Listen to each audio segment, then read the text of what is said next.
Hi, I'm Candace Gourdain, and this is Fitness and Harmonies. The yoga for today is the warm-up. So there's so many things going on in our body at any given time, cellular respiration and muscular rejuvenation, and we work on electrical chemicals that come from the food we eat. We break apart those bonds, and then we also work by mechanical stimulation. So nerves inform the muscles on how to move, and that affects the connective tissue.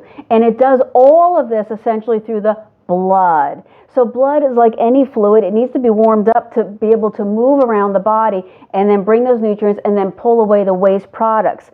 So come to a seated pose. We're going to start by warming up the shoulders. I want you to start moving the shoulders up, back, down. So spin. The shoulder blade on the back, up, back, and down a few times. We're going to work on the wave today. So we're going to do a little bit of kind of a dance move so we learn how to move. So let's just start pulling the shoulders back and down, turning the palms up, letting the arms relax down. Take a seat on the edge of your blanket or whatever you're sitting on, and then lower your eyelids all the way down. Let's begin. Inhale through the nose. Exhale through the nose. Inhale, warming and filtering. Exhale, releasing any waste. Cellular respiration begins with the breath. And the nervous system reacts to the breath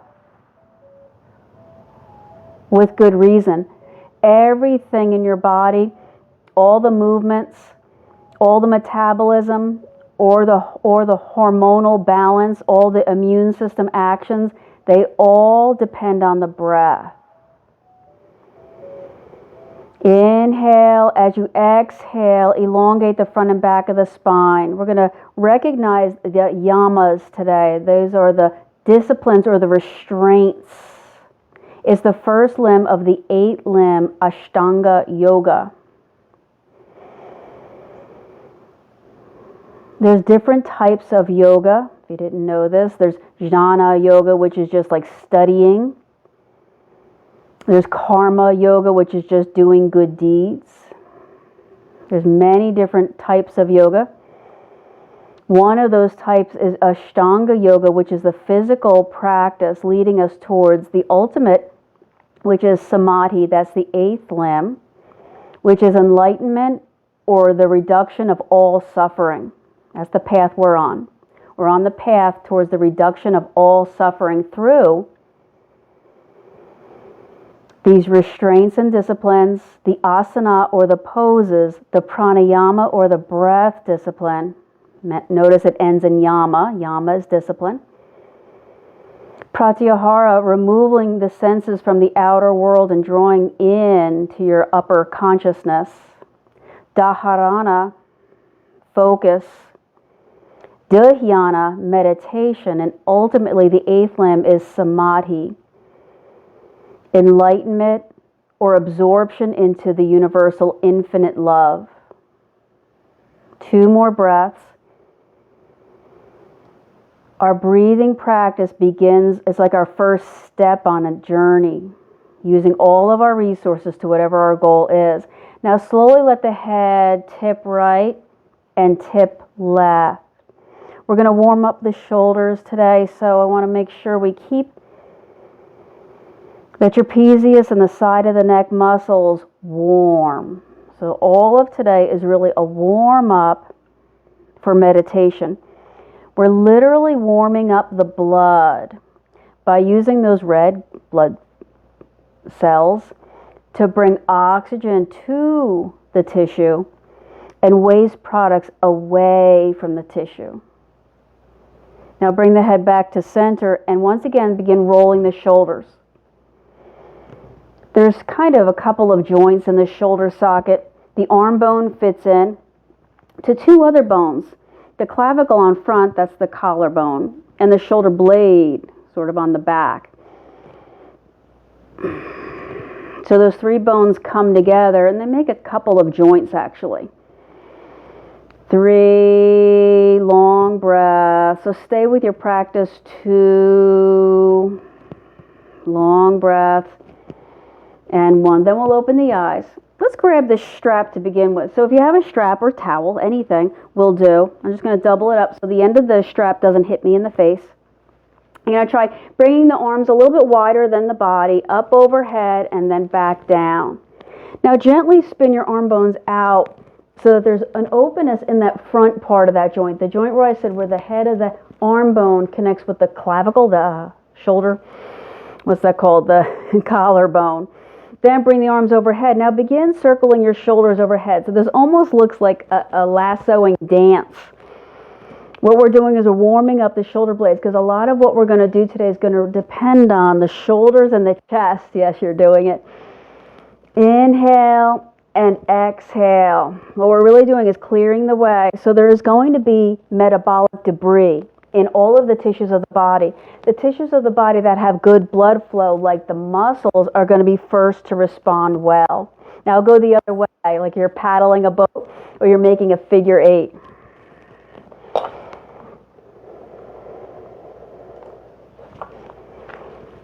Three. Long breaths. 2. And 1. Now let's just wave the whole body side to side. So I want to start introducing this concept of a wave. We are a series of joints. So rather than think about muscles, because muscles are hard to understand or to visualize, we don't normally think about, what a muscle does and where it is and its origin and insertion, but we can picture joints. Most of us are aware of where our joints are. So right now we're waving the 30 so vertebrae of the spine side to side. Right now we're just waving in one big C-shaped pattern, but in a moment I want you to start articulating the movements. We'll do that without the strap. So hold to one side. Take this top arm forward and back, like this arm is flossing. So we're flossing and cleaning out the metabolic debris. And in the practice, we're warming up the synovial fluid in the joint. Take the arm back and hold. You should feel that in the front of the chest. We're going to do quite a few plank poses today. 2 breaths. Kind of get into that joint. And then come up over to the other side. At first, just hold. If you need to either elongate so that your hand can hold you, that's fine. Take this top arm forward and back. Clearing out, flossing. So it might be that your journey has obstacles in it. It might be that where you are right now in your life is requiring you to make a change, is requiring you to look a different way, to look ahead to a path. Hold the arm back. So we're focused on the yamas today. The yamas are the restraints. The kind of hold back your natural inclination to do something that's not serving you. 2 more breaths. Exhale, and then let's release the strap. Put the strap down for a moment. Oh, I feel those shoulders. Take the arms forward and back, crisscrossing and twisting the arm and at the shoulder. There are 5 yamas. So I said there's 8 limbs to the Ashtanga Yoga practice. And I said the yamas, those are the restraints. The niyamas, those are the observances. The asana, those are the poses. The pranayama, that's the breath discipline, which you're still doing, right? The pratyahara, to let go of the senses of the outer world, going into sort of a higher mind. Take the arms back and hold. So we spun the arms open and the arms are being held back. Dharana, concentrate or mental focus. Dhyana, that's meditation. And ultimately the 8th limb, samadhi, is the ultimate connection, realization, or absorption into an infinite love. The reduction of all suffering. That's a beautiful thing. All right, I want you to practice now lifting one shoulder and then letting it wave through the shoulder, the elbow, the wrist, and then the hand, and then all of the fingers. So try that again. Shoulder, elbow, wrist, and then the hand, and then all of the fingers. Try the other side. Shoulder, elbow, wrist, wave. This wave, it's just a wave-like pattern. So as best you can, communicate joint by joint by joint. Now do both. I don't care if they're both going at the same time or if you're sort of doing one then the other. So communicate whether you're doing one and then the other, and it looks very interesting and fun, or if they're both rising and a wave is going from the outside, from the inside to the outside. Now do the opposite. Bring the fingers up, and then the little wave moves through the wrist, through the elbow, and then through the shoulder. Other hand, hand or fingers, wrist, elbow, shoulder. Try a few more like that. What I'm trying to do is warm up the nervous system. The nervous system has to physically be warm, and that's through the blood, so movement is a good way to start this. But awareness of your posture, awareness of what you're doing is how you practice the yamas, those 5 disciplines or restraints. And the first one is Ahimsa, and it's, of course, the most important thing because it's the first one. There's a reason it's the first one, and it means do no harm, do no violence in thought or action. Ahimsa is being kind to yourself and to others. So if this is hurting you, don't do it. How this manifests in our yoga practice is when you force yourself into a pose your body's not ready for. All right, release that down. So that's the wave. Now I want you to rock the pelvis forward and then let that wave move up the front of the body. Rock the pelvis backward. Let that wave move up the back of the body. So pelvis rocks and that wave begins spinal articulation. Try a few of these. Remember the third limb, or the fourth limb, is pranayama. So discipline your breath. And a yama is control or discipline or restraint. And the first one, remember, is ahimsa. Do no harm. Don't put your body in any position it's not ready for. So we're warming up and doing the wave. Right now we're starting from the bottom, but we could start from the top and go down that wave. 3, 2,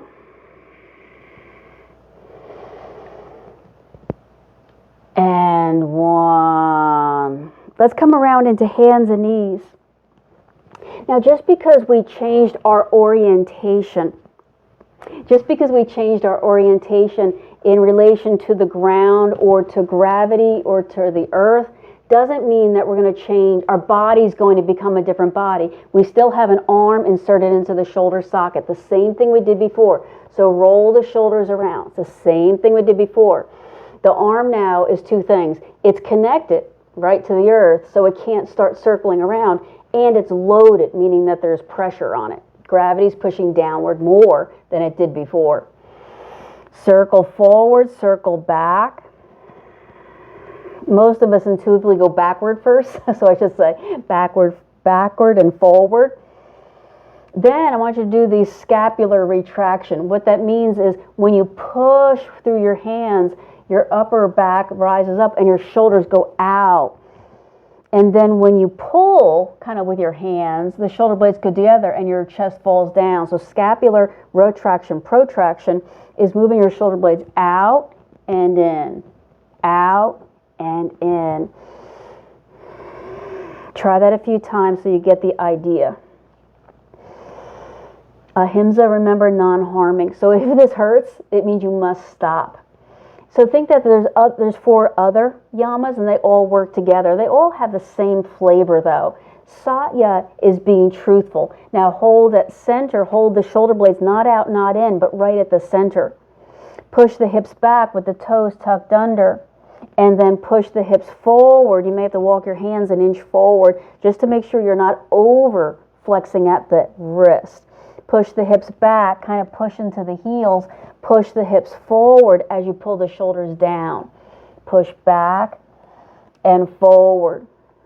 As you're doing this, become more and more aware of those fingers and their role in holding on to the earth. Sadhya is truthfulness. This means be honest with yourself in all of your thoughts. So when you're sitting there telling yourself, I can't do this, I'm no good, all those things you say, when you're talking to yourself, you're not being truthful.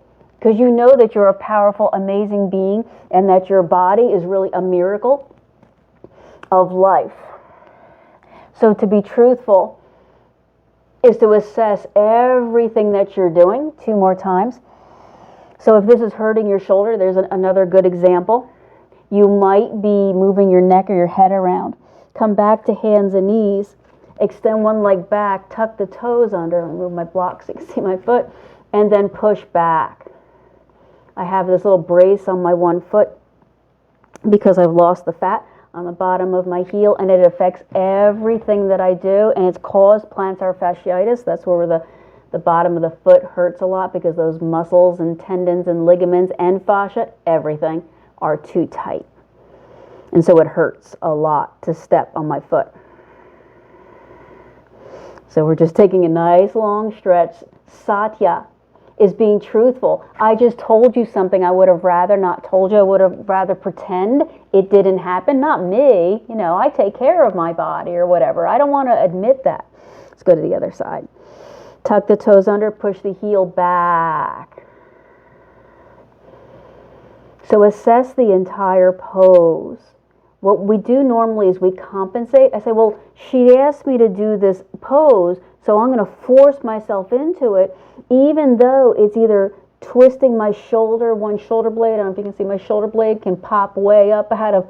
Maybe that's something I do to compensate so that I don't notice the pain or the stress or the strain in my back heel.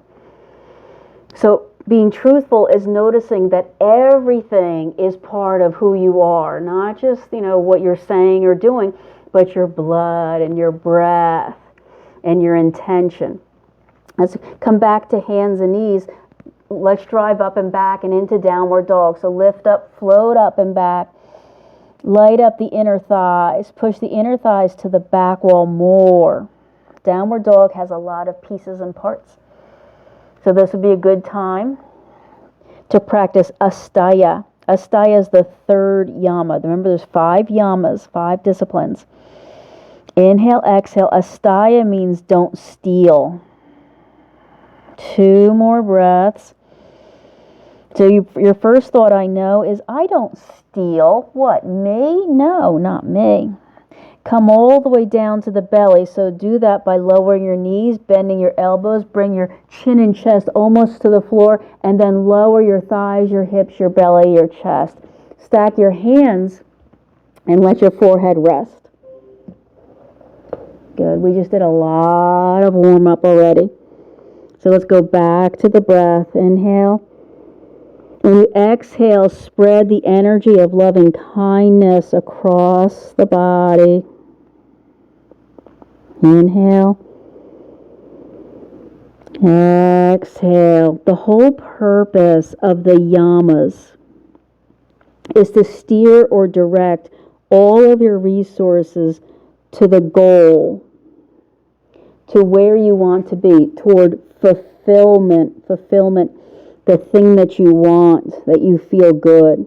So the whole purpose of the yamas, the disciplines or restraints, is to guide your resources, inner and outer, toward fulfillment. 3 more slow breaths. Drive the chin slightly down so the back of your neck now lengthens. When you exhale, spread energy out. Good. 1 more breath. Good. And slide your hands next to your ribs. Hold there for a moment with your head and chest sort of lifted. I want you to take a second to notice something that's super important anytime we do a plank pose.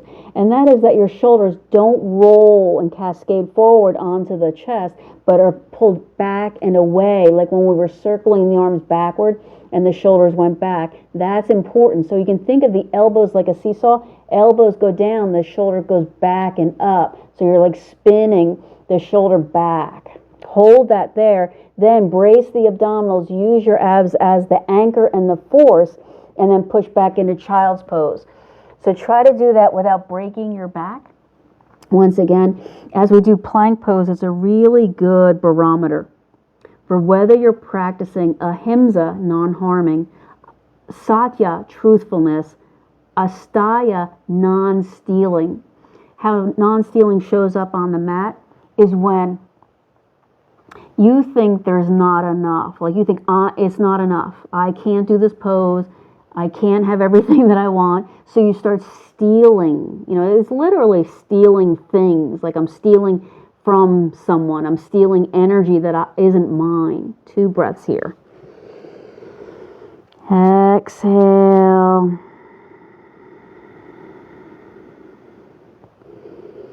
Let's try this again. We'll come up to hands and knees. Let's take one arm forward. And what I want you to do is imagine your lasso. You know, a lasso? You take this arm and you're swinging around in a circle.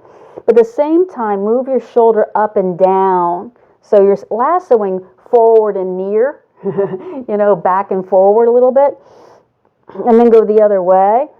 And then give it a couple of figure 8 patterns. And then bring that arm down. Try the other one. Arm forward, lasso, like you've got something in your arm and you're spinning it around. Move your shoulder away and down, so towards the top of your head, then towards the bottom of your feet a couple of times. And then I give it a couple of reverse figure 8 patterns. This is warming up and opening up the shoulders for all these plank poses. Bring that arm down. Same as before. Tuck the toes under. This time push the hips back. Walk your hands back. Come up to a hero's pose.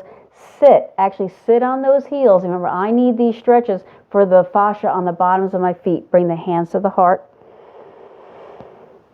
We're going to come back to hands and knees in a moment. So don't steal hero pose. Nobody should steal hero pose. Right? That makes sense. You are a hero, but don't steal the pose to show that you are. 2 slow breaths. Inhale, brace the lower abdominals. Exhale. Soften the tops of the shoulders. Then come back into hands and knees pose. Let's lift and extend one leg back. Okay, from the foot. First, just move the foot around. Just any old way you want to. Then circle the foot. It's probably what you were doing anyway. Circles are a common thing. Go the other way. Now, just wave your toes. Your toes don't just go forward and back. They go off to the sides, you know, kind of open and splay and squeeze close. So move your toes in any way that toes can possibly move. You'll notice that all 5 try to move together. See if you can change that dynamic so that you wake up the nervous system. The nervous system works 3 ways. Electrically, right? Chemically, and mechanically. That would start something happening in your nervous system. Now, flex and point at the ankle. And then flex the knee and extend. Flex and extend. So different joints have different terminology. They're doing what the joint does. That's all I'm going to tell you. Do what the joint does. Call it whatever you like. I'm going to say, you know, flex and extend and things like that. Now flex at the hip. So the hip goes.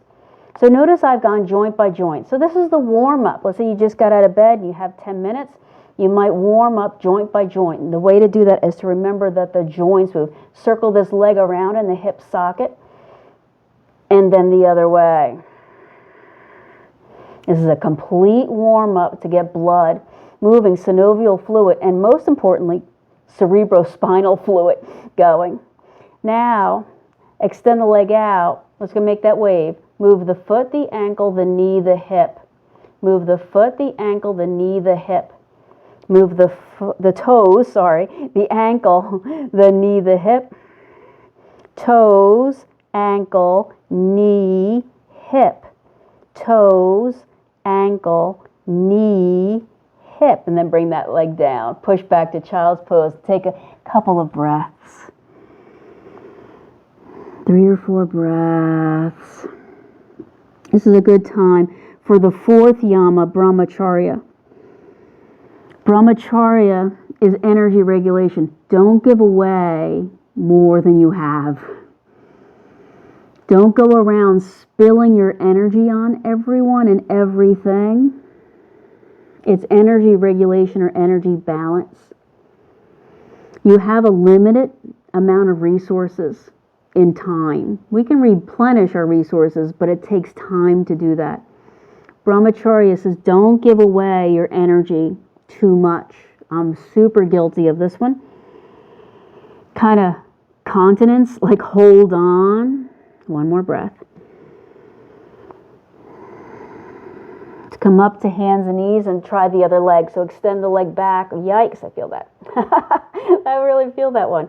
Let's just move the ankle around to begin with. That's really where the rubber meets the road when we're walking and doing things. Wave the foot side to side. I forgot to say that on the other leg. Now just wiggle the toes around. Remember, they go forward and back. They can go out and in. And they all don't have to move at the same time. See if you can figure that out. We're creating tapas. That is heat. It's actually one of the niyamas. It's not one of the yamas, but it's okay. They all kind of go together. Now, bend the knee. I couldn't figure out how to do that. It took a second to go, how do you bend your knee? Now move the hip. We call this the hip, where the leg inserts into the pelvis. That's the hip, by the way. Some people think the hip is the fleshy stuff on the outside of your glute. Well, okay, that is fleshy stuff. But that's not, from a joint perspective, that's not what the hip is. The hip is where the leg moves in that pelvic socket. All right, let's put it all together. Extend the leg back, wiggle the toes, wiggle the ankle. Move the knee. If you want to wiggle it, you can. Move the hip or the leg in the hip socket. Again, stretch the leg out. Toes, ankle, knee, hip. Again, toes, ankle, knee, hip. I'm going kind of fast just because there's a lot of joints. I want to hit all the joints. Remember, this is really just a warm-up. This isn't the exercise or the stretch yet, which we may not get to, and that's okay. We just meant to do a warm-up today. So we're waving energy through the body. One more time. Brahmacharya, remember, don't give away more than you have. And then, let's lower down, push forward, bend the elbows, bring the chin and the chest down. Now don't collapse that shoulder. So this is called knees, chest, and chin pose, or Ashtanga Namaskar. Push through, wave up into a cobra stretch. And remember, as much as you can, pulling the shoulders back, not letting them cascade forward like a big, grasshopper. Keep pulling back. Usually it's called cobra pose. So that the hood of your back is splaying out, not curling forward though, splaying back like the bow of a ship. 2 breaths. Elongate the sides of your legs. Push up into hands and knees. Let's do this one more time. Move into downward dog. Shine the inner thighs backward. Remember the spin of the shoulders. 2 breaths. Now hinge forward into a plank pose. So you kind of look forward. You may have to move your hands or your feet, but do make sure your hands land onto your shoulders. Remember, your arms are connected, so nothing is like falling out, nothing sagging down, everything's strong. Now, drape down to the knees, wave the spine, bend the elbows, and come into that cobra stretch. So I did that in a wave. Let's try that again. Push back to child's pose. Inhale, exhale. Rise up into hands and knees. Inhale, exhale. With the toes tucked under, move back to downward dog. Inhale, exhale. Now with a wave, kind of like bend your knees. Remember that's a chain or it's a wave there. Lift your hips round and wave the back, like scoop everything up and into that plank pose, and you land in the shoulders, peel back. Wave the spine, drape the knees down, bend the elbows, Hips go up, chin and chest go down. Remember, shoulders back, this knees, chest, and chin, Ashtanga Namaskar. Then wave the spine, roll through the spine, drop the belly, and then bow of the ship. Chest forward, shoulders back, cobra pose. 2 and 1. Let's push back into child's pose. This time, walk both hands over towards one edge of your mat, but the second hand, the one that just did it, it went across, have it grab the other's wrist. And with that hand, pull, pull, pull. Now this hand that's stuck on the floor, it doesn't go anywhere. But this is stretching those lats. And serratus anterior and teres minor. All you need to know is those muscles kind of at the base of the shoulder blade. You should probably feel that. What we just did was very hard, if you didn't notice. So the last or the fifth of the yamas is aparigraha. And again, this one probably for me is I'm most guilty of. Aparigraha is non-grasping. So even as we're grasping at the hand here and grasping at this stretch, I guess, non-grasping means that don't try to be or have what you think other people have. Don't grab at stuff. Like the breath. Don't grab at the breath. It'll come. Too slow. It's too slow of them. 2. Not grasping, letting the breath come and go. 1. Now go the other way. Walk this hand off to the edge. Take this other arm, grab its wrist, and pull. The reason that we suffer from aparigraha, from grasping, graha is grasping, aparigraha, is we think that we are not enough, that we are lacking somehow. And so we grab at stuff. Because of my foot, I've decided I'm going to get in a pool and try to swim, and I kind of have a phobia of the water, so I'm working through that, and as soon as I get in the water, I start grabbing at everything around me, to save my life. It's 3 foot. That's dangerous to me. So 2 slow breaths, not grabbing or grasping, not holding on. So what we say in yoga is practice alone. Don't be someone else. Let's come up. In fact, let's come around and onto the back. We've done a lot. We've done a lot with the plank poses. Let's just lift the arms up overhead and like angel wings, let the arms slide down next to you. So they come up overhead and then slide down next to you. Let's do a few of these. Inhale, exhale. We did a lot of waving through the spine, and the spine was not fully supported. We were on hands and knees and downward dogs, and that was a challenge.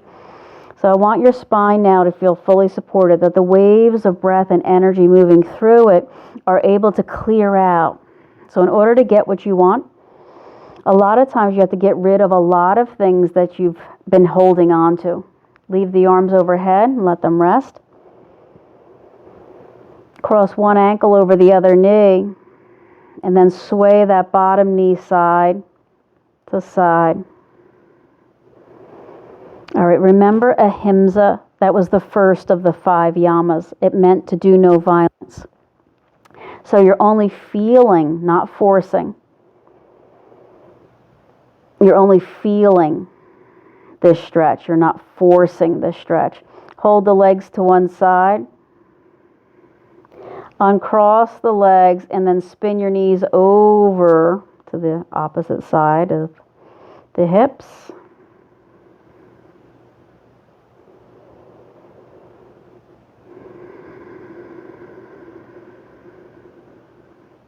Come back into center, recross ankle over knee, and that bottom knee goes side to side. As you're breathing in, breathing out,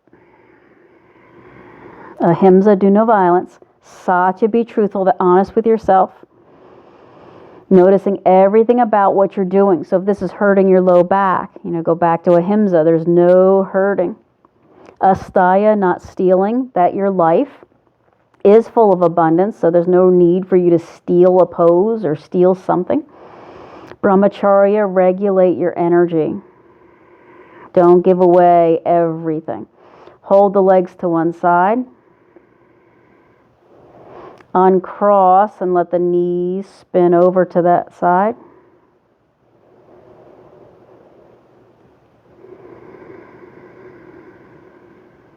Two long breaths.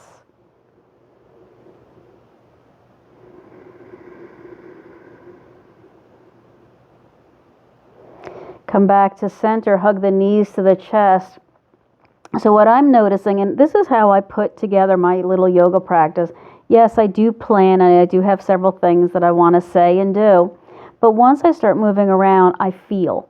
And right now I feel my lumbar spine. Maybe it was from swimming for the first time in years, but for some reason I feel the lumbar. So this pose feels very gratifying.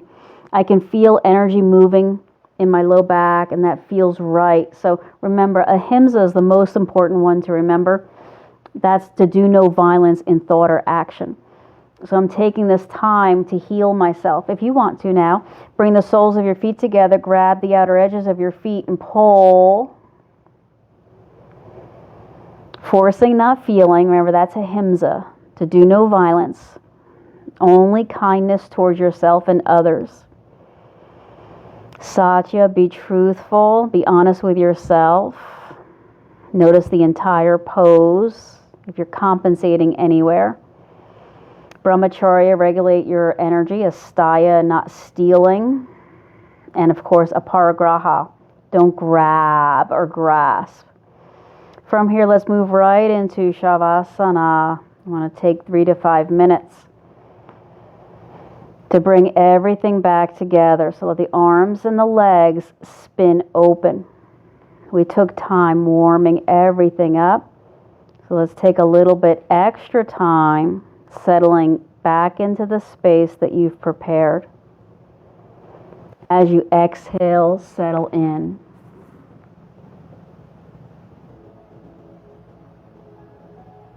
May love bring you peace now. Inhale peace, exhale fear. Inhale peace, exhale fear.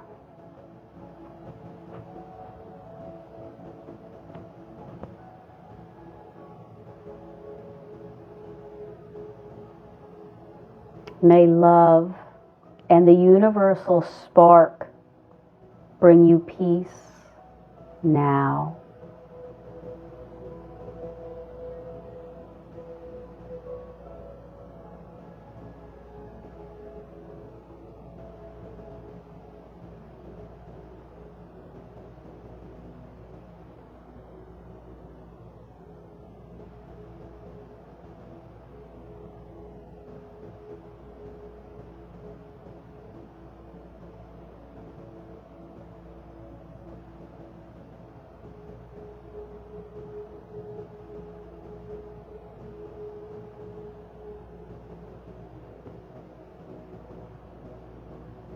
Three slow breaths.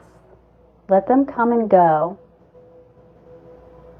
without forcing, trusting that there is abundance everywhere. You are here now, and you don't need to be anywhere else. Slowly begin to roll to your side. Open your eyes. Push up off the floor. Make your way back up.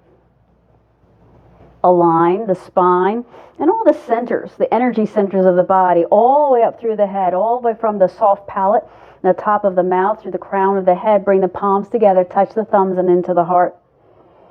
Inhale now, circle up, stretch up. Exhale, bringing everything back together where you are now warm. Namaste.